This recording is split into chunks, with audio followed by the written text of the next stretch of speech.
നമ്മൾ അധ്വാനിച്ചുണ്ടാക്കിയ സമ്പത്ത്, കാശ്, അതിലൂടെയുള്ള സുഖങ്ങൾ ഇതൊക്കെ വേറൊരാൾ ഇങ്ങനെ കൊണ്ടുപോകും. എന്നിട്ട് അയാളുടെ മോശം പ്രവർത്തനങ്ങൾ കൊണ്ടുള്ള പ്രയാസങ്ങളൊക്കെ നമുക്ക് ഇങ്ങനെ കിട്ടിക്കൊണ്ടിരിക്കുക. നമ്മൾ നിരന്തരം ഇതിനു വേണ്ടി ഇങ്ങനെ അധ്വാനിക്കുക ചെയ്യാം. ഈ ഒരു അവസ്ഥ നിങ്ങൾ എങ്ങനെയാണ് കാണുന്നത്, എങ്ങനെയാണ് വിലയിരുത്തുന്നത്?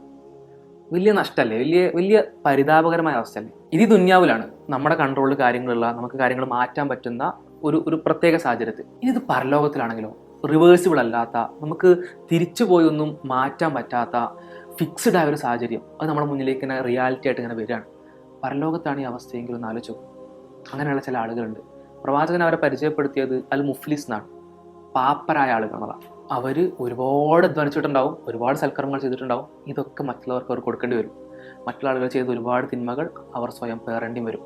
അതും ഒരു ഖേദത്തിനും ഒരു മാറ്റത്തിനും ഒരു തിരുത്തിനും സ്കോപ്പില്ലാത്ത അവസ്ഥയിൽ. അവർ ചെയ്ത തെറ്റുകൾ ഇത്ര മാത്രമാണ്, മറ്റുള്ളവരോട് അക്രമം പ്രവർത്തിച്ചു, മറ്റുള്ളവരെ ബുദ്ധിമുട്ടിച്ചു എന്നുള്ളതാണ്. വാക്കുകൊണ്ടാവാം, പ്രവർത്തനം കൊണ്ടാവാം, സാമ്പത്തികമായിട്ടാവാം, ഏത് രീതിയിലാവാം, രഹസ്യമായിട്ടും പരസ്യമായിട്ടും ഒക്കെ മറ്റുള്ളവരെ ബുദ്ധിമുട്ടിക്കുന്ന, മറ്റുള്ളവരെ പ്രയാസപ്പെടുത്തുന്ന ആളുകളുടെ അവസ്ഥയാണ്. ആ കൂട്ടത്തിൽ പെടാതിരിക്കുക. അസ്സലാമു അലൈക്കും വറഹ്മത്തുള്ളാഹി.